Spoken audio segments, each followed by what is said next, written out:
right, welcome back to Epicus Gamicus Musicus, here for Year by Year 1981. Luke's back again, as he will be until 92. Oh, yeah. And who went first last time? I think you did. I did? So. You can go first then. All right. My first album from 1981 is Don't Say No by Billy Squier. Almost the greatest hits album for him. But, got In the Dark, The Stroke. It's a big one for him. Yeah. My Kind of Lover, Lonely as the Night. It's just solid.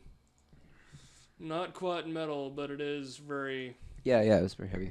It is. Yeah, I was like, what is this album? I've never heard of this album before, but I really enjoyed it. It was kind of like a nice hard pop rock. Yeah, exactly. Very enjoyable. So my first album is Killers by Iron Maiden, their second album, and the best album cover ever. Yeah, there's just Eddie there with a hatchet, dripping cool. blood. I've got a poster of it next to me here.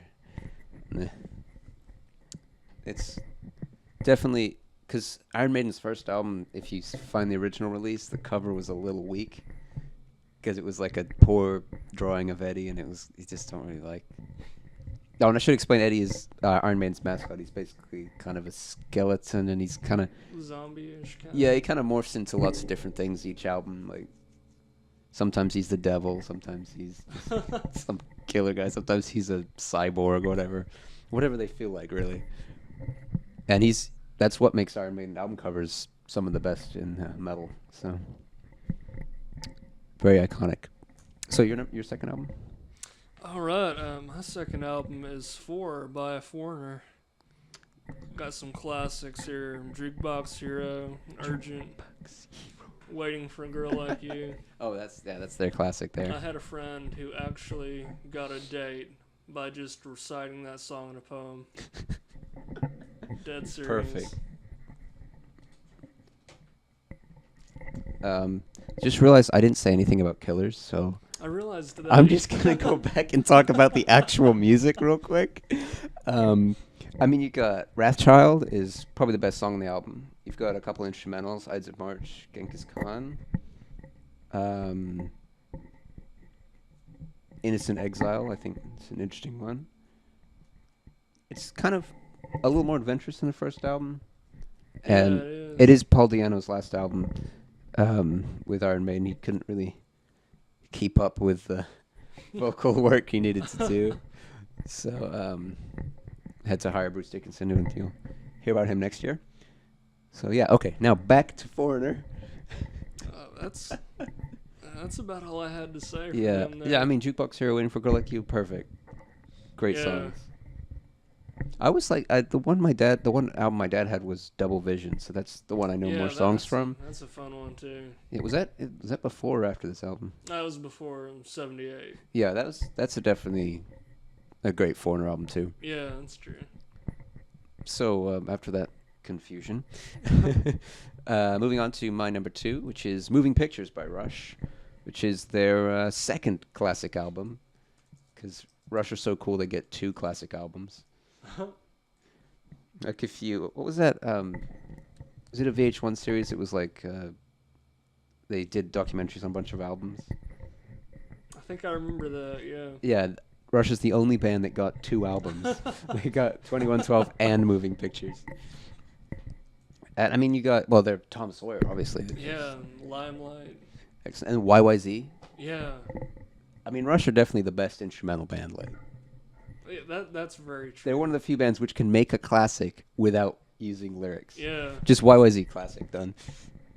And then what you got? Limelight. Yeah, you already mentioned that. Red Barchetta. That's a cool song. That's a dystopian driving song. It's a cool story to it. Yeah. Yeah. And you know what? The movie that really fit, the Star Trek remake, the beginning of that. Yeah. He's just driving around a Corvette. It's like, this seems a little like Red Barchetta. Yeah, hey. Although I think he was listening to the Beastie Boys or something. I think that's right. Because for some reason the Beastie Boys have become synonymous with Star Trek. I don't know how that happened. I don't either. What?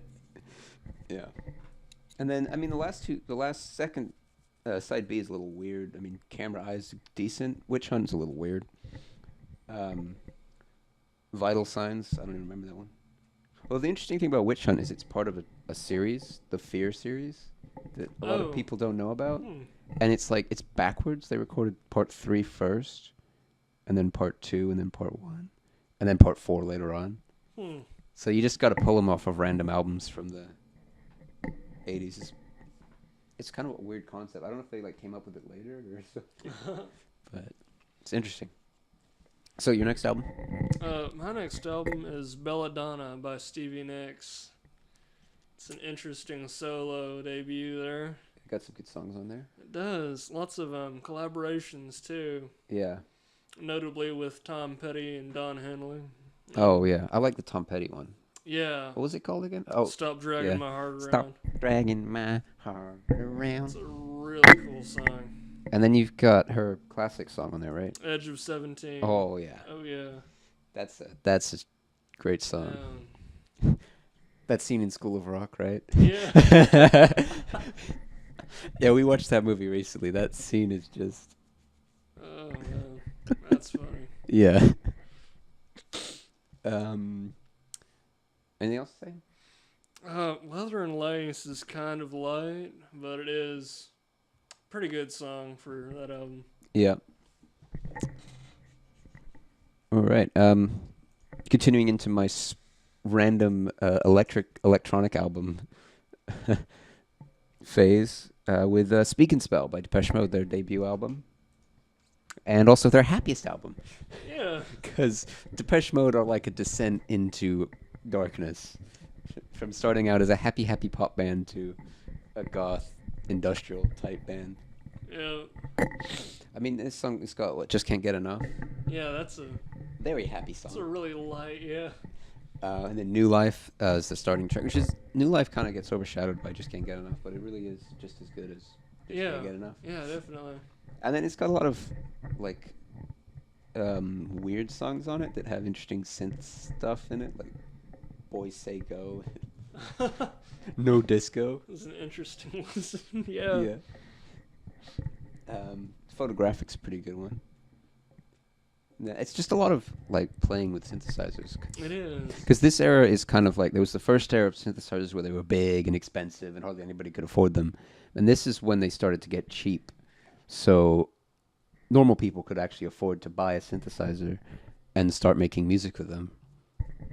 And I think what Depeche Mode, how they got synthesizers was they all tried to play guitar and none of them could do it.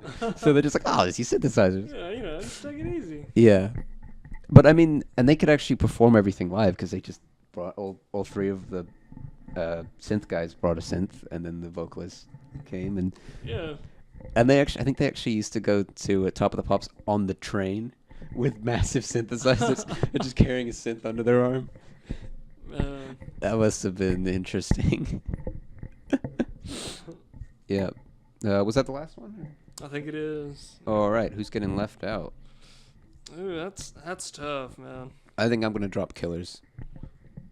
I might have to drop Foreigner here. Yeah. I'm gonna be dropping Foreigner on that. That's a tough one. Who gets to stay in then? I think Killers might have won that. Really? Yeah. All right, Killers it is. That's been 1981.